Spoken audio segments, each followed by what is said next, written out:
In this video, I'm going to dive into the top 5 Canadian financial news stories from the past week that could seriously impact your wallet. From the slumping Canadian dollar to record-breaking credit card debts. We'll cover these developments and how they might impact your finances.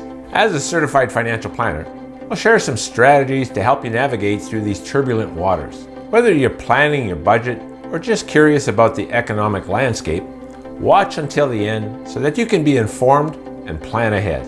First up, the Canadian dollar has hit new lows against the US dollar. This significant depreciation means higher costs for most imports, everything from your morning coffee to gas at the pump. Right now, to buy $1 American, you would need $1.44.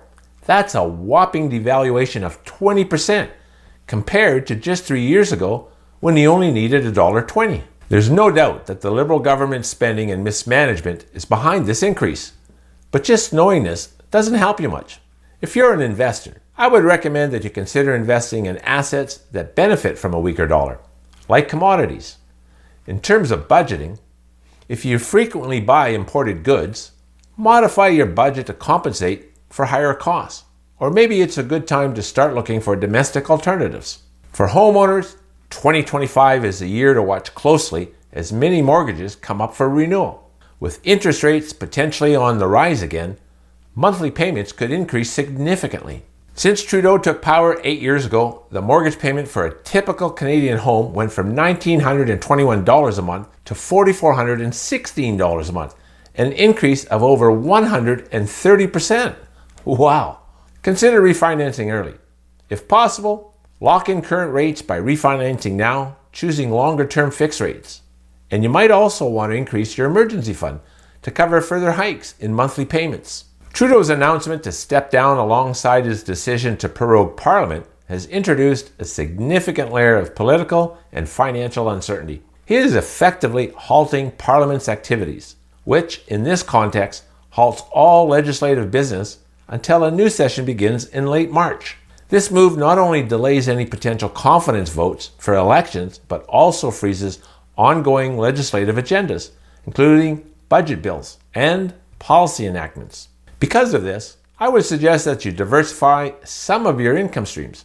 Maybe consider engaging in a side gig or invest in sectors that are less likely to be influenced by immediate political shifts.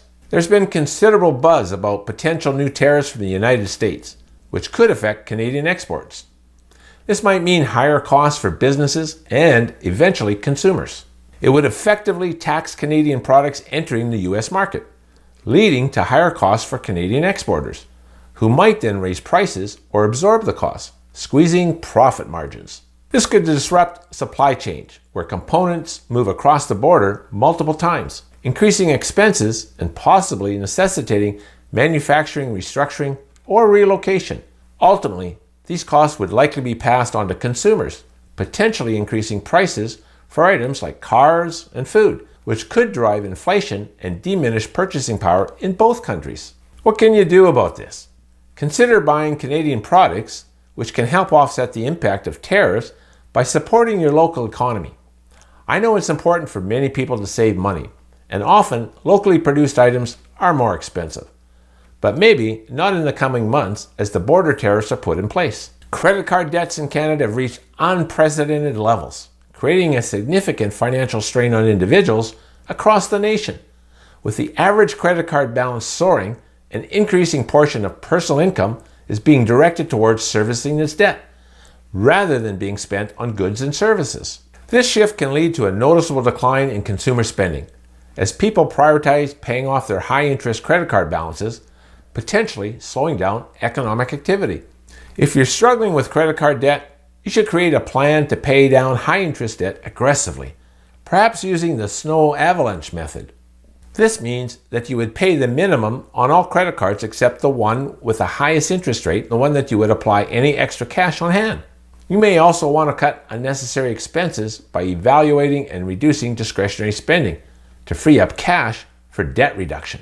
Take a moment and hit the thumbs up button and consider subscribing for more financial news that affects your pocketbook, because it's your money. I'm Glenn Zacher. See you next time.